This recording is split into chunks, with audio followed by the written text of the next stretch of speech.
الحمد لله رب العالمين والصلاة والسلام على رسوله الكريم وعلى آله وأصحابه أجمعين۔ سیدنا حضرت عیسیٰ علیہ السلام تشریف لے جا رہے تھے، آپ کی ملاقات ابلیس اور شیطان سے ہو گئی۔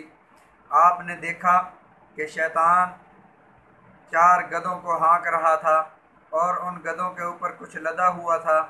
آپ نے سوال فرمایا، اے شیطان، ان گدھوں کے اوپر کیا لدا ہوا ہے؟ تو شیطان نے کہا کہ ان گدھوں کے اوپر کچھ سامان تجارت ہے اور میں خریدار تلاش کرنے جا رہا ہوں۔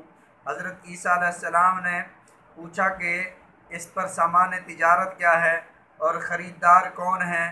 تو شیطان نے کہا کہ پہلے گدھے کے اوپر ظلم لدا ہوا ہے اور اس کے خریدار بادشاہ ہیں، کہ دوسرے گدھے کے اوپر حسد لدا ہوا ہے اور اس کے خریدار علماء ہیں، تیسرے گدھے کے اوپر خیانت لدی ہوئی ہے اور اس کے خریدار تاجر ہیں، چوتھے گدھے کے اوپر مکر و فریب لدا ہوا ہے اور اس کی خریدار عورتیں ہیں۔ کہ ہر آدمی اپنی جگہ پر ایک بادشاہ ہے، انسان اپنے جسم کا بادشاہ ہے، چاہے تو وہ ایمان اور آخرت کی طرف آئے، اور ایک گھر کا سربراہ اپنے گھر کا بادشاہ ہوا کرتا ہے۔ اگر وہ گھر میں انصاف کا ماحول فراہم کرے گا تو وہ یقیناً منصف اور عادل بادشاہ ہے۔ اگر وہ اپنے بچوں میں کسی کو کم حیثیت دیتا ہے، کسی کو زیادہ دیتا ہے، کسی کو کم چیزیں دیتا ہے، کسی کو زیادہ دیتا ہے، اور ایسے اگر اس شخص کی 1 سے زیادہ بیویاں ہیں تو بیویوں میں وہ انصاف نہیں کرتا، تو یہ بھی ظالم ہے۔ گھر میں گھر کا سربراہ اگر ظلم کرتا ہے تو وہ گھر کا بادشاہ ہے، وہ ظلم کر رہا ہے، اور اگر وہ ملک کا بادشاہ ہے، اپنی رعایا پر ظلم کرتا ہے تو یہ شخص بھی ظالم ہے۔ تو شیطان نے کہا کہ اس ظلم کے خریدار ظالم بادشاہ ہیں، اور عموماً بادشاہ ہی ظلم کیا کرتے ہیں۔ بادشاہ کی رعایا میں جب ظلم ہوتا ہے، پھر چھوٹے چھوٹے بچوں کو زیادتی کے بعد قتل کر دیا جاتا ہے، اور اس سے بھی سنگین بات یہ کہ چھوٹے اور معصوم بچوں کے سامنے ان کے والدین کو ذبح کر دیا جاتا ہے، اور ان بچوں کو انصاف تک نہیں ملتا، اور ساری زندگی وہ انصاف ملنے کے منتظر رہتے ہیں۔ تو یہ بھی ظلم ہے۔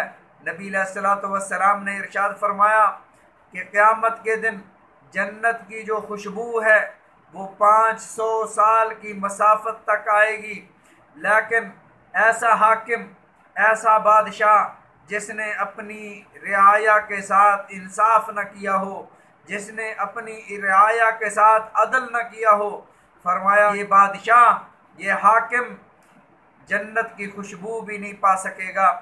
جو تیسری بات شیطان نے کہی کہ خیانت میں بیچوں گا اور اس کے خریدار تاجر ہوں گے، اور آپ دیکھ لیں کیا ہو رہا ہے، اصل اور نقل کا پتہ نہیں چل رہا۔ احسان جتلا کر یہ کہہ دیا جاتا ہے کہ جتنے میں ہم نے خریدی ہے اتنے میں ہم آپ کو دے رہے ہیں، حالانکہ حقیقت میں ایسا نہیں ہوتا۔ سودا بیچنے میں قسمیں کھائی جا رہی ہوتی ہیں۔ اور چوتھی بات جو اس نے کہی کہ مکر و فریب بیچ رہا ہوں اور اس کی خریدار عورتیں ہیں، کیا مطلب ہے اس کا؟ اس کی مثال میں عرض کرتا ہوں۔ حضرت یوسف علیہ السلام کے پیچھے زلیخا بھاگی ہے، نیت بدکاری کی ہے۔ حضرت یوسف علیہ السلام پاک پیغمبر ہیں، اللہ کے نبی ہیں، اللہ کے پیغمبر ہیں، وہ اپنی عصمت بچانے کے لیے، اپنی عزت بچانے کے لیے باہر کی طرف دوڑے ہیں۔ زلیخا پیچھے بھاگتی ہوئی چلی آ رہی ہے۔ جب دروازے پر پہنچتے ہیں، عزیز مصر جو اس عورت کا خامد ہے وہ سامنے آ گیا، دروازے پر وہ کھڑا ہے۔